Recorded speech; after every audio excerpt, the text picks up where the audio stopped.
Yamu akwa baby Adom TV Badwam dwumadie no so wa fe na ode afidie no ato ha no yeda se ni te kote godin kwanshansam braye na news no yede awie sesie nti de adu so no yede de obonkrata no yede aba anopai na fe online stories no ne yede eba besomo yeda se papa se rade kan atiasefo no minu mienu nso akan ye aka ho bia September bosome de to so emienu yetiase wonkwa ewa ho den stations ne do so so die bibia na Adom TV na odie da asedane ya odie enne mene owura Benjamin Asante Dako aka Mr. Hitman aka Obulo Daddy aka emu akwabe ajuso ebia aboko well bibia e kama erade ado no say ene ya manfo ti me ko full gospel there's any braba omko full gospel Yeah. Meka was my church, you won't see. We quite no me church, maybe I know one cotias. Okay. More most mushy be a sure dog a you wound in Pamcho. And the crack.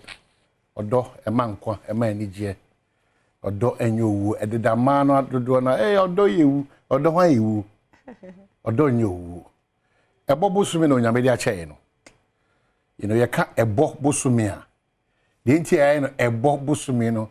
Is in relation to what dano ewiemu sachara no o hwese de city aye no ho bibibi e wo honom ase ayi bi ase ewiemu atese isu to ase ewiemu ye bi nyoma bi santi e bobi na aye ngona e bobo sume no sarete from January abc August ana nyame de September asoso de amaye titi de mekan from January abc August nyame de asoso amaye ana ya hye bosume foforo cross a bobo sumi no ne de tosumi no ni ashase so make some declarations over your life one kasa sorry baby I will be out to shame wa dream na kasa baby obutu bi a hwe etie bia no make some declarations ki kansam bi to ho so bosumi September bosumi we September bosumi we enipa ene na ma epe nkwanhia se esisi pay mojanom pay anim guase pese ya wade ebegu yensem be basa ya dwumasem titiu onyame expose ye nuanom ne namfo ne colleagues ni won wo adwumam na omhu ya omo ne yesre na omo kwa na omo sa ko destroying God should expose them amen omo ne ya na ekobo unuanom onamfofo de ka akire kwa na wadwumam for your colleagues baba betina on chen we din komo kama mo akoma so ade a kire omo owie ya te ko ka kirefo na nnam wiem onyame mfa ne signature a favor and toss amen the signature of God uhia for the last quarter of the year na fe one kansa so tie kokobo we suro nipa na fa ho twere twedi ampo yankopon ebize suro nipa nche se uni nipa ninkita ho ba wo suro nipa obi bia wo ya hwe o so kasemu a eno Reach Congregation Presby's asafewo eye me refuse ablekumo se hefa kra so penyin ya no we de pa de na de kito ya no we ya no bibia na wo ka kire obi ba bia wo gina wo de ka onipa na wo ka che no obi chia obi within a second na ware mu nsem nyina obeka che nipa kro no ti esre ya no we yakubu ngoma no se ento ya no nareka I'm the preacher ba me she unkran sa kai wo say as we count down to December me go kan elections ne kwa elections in the onyame adom waso nipa dodo na akoma omo a moje pram omo tiri ho omo de omo susu oman ne nko seyim isa se nye omo a eni kwan se ye obi a no onyame hu omobo no mfre omo nyina ni no nju omakoma obso no nyame no se o himpo mu na koma danisem ti se sutire ne ba bi ope no nyame de fa ti omo de omo kasa keke because they are empty onyame ne ka ejina ebedi sankomo we echi but be positive and draw positive energy to yourself. I have a big dream or Adom TV, multi TV. So this is your election headquarters, Kokromoti Power. Now skills kakra as we count down to December 7th. You said 2 years for. Baby obutu bia so odwom ye ma odwom no. Mo choba, mo ghettos. Mo radio stations, mo ya amanyosem. Be obia electoral commission for, apposi for, asoja for, national security for, pamcho ye organa ba kope. Nti bibia ye bia no. De ye ka, de ye tro, de ye sua. Ni na nko basket ba ko e friend asumdwe basket. Asumdwe basket is very important. See beti me to sa anamona fe January 1st ye nyina iti maka say Awurade da wase. Baby odi free any baby odi ye abedu. Ba uni nkugo da. Woni mu wase da. Usika sembe gina. Ba wadi ensu be gina. These are declarations am dey ma we na do pay. E wo Yesu dim. We give this word to say amen. Yebeka full gospel assembly actually. Well, in some of what the Oboka term, the breve my hokwain, maybe a fear because a brennan coy, the uncle will be a homana to their minim dear. Consem do donano, cheddar dear. More Muja Chamoka can say, officer are grown in their copac to be. Ucha who was 6 regions, we are wabus or bottom, and CC time. What call almost 8 regions. And was saying that dinner, the trim upon in Susu Yaba to Jack. Pillars in Makuma could do me in Nigeria. The graphic any my own in Fujinawa. But that's it, young man, when I could do say Ghana, how Odo Hobel for a manual 7 back before. Now, Timu Papa Pans and Netima Dijuma. Bediako unveils 12-pillar economic freedom policy, seeks to make Ghana powerhouse. Tinana Kwam Bediako, leader of the New Force movement, and an Infoni Edahan was a Kamakama. After Nim Hana, Daily Graphic, and was say, collaborative efforts needed for peaceful election. Speaker of Parliament Nakaza say yenina kambom adwenkro no kredi emu da wo fan sa ahokekane ahode yenina kamboma eno ne beboa ma asumdua yepe abatu ehun nsem and beyond no bibia timi edimu kama Methodist asafo so emamu emoniyo emamu congratulations ye ka say the very Reverend Professor Asamoah Jidu ono ye new Methodist presiding a year bishop. Is on Payakwaba. What Babra USD. What Babra ya manyosem. Enti so Payawe Wadarama. Unyami hume wo muno. Any nimdia wo. Mijili sobo how to also, you know. No plans for military base in Ghana. USA for na kasano. We are sure say ndewu.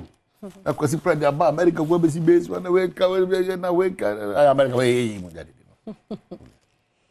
Mujana mo kasado do ye ni trimuponi sushe bia akra say ye the military base be e Ghana han say the America for akasa. The Ghanaian Times say water shortage in Cape Coast elimina ana miamia hodo bebre enkra hakra we can't produce supply water. That's why the Ghana Water Company for Kanye there. She said yes here pollutu river prano serious so yes here pollutu river prano sensuoning she said I read we am born and few million and said then yanko strange enfra ekrofo for so am my God. Serious. Here can ana muka se bia bibi wo de onim. De ye bia se e bebo ye nsuo ne kwa ho ban na obia se on ti se dogo bi no abe no.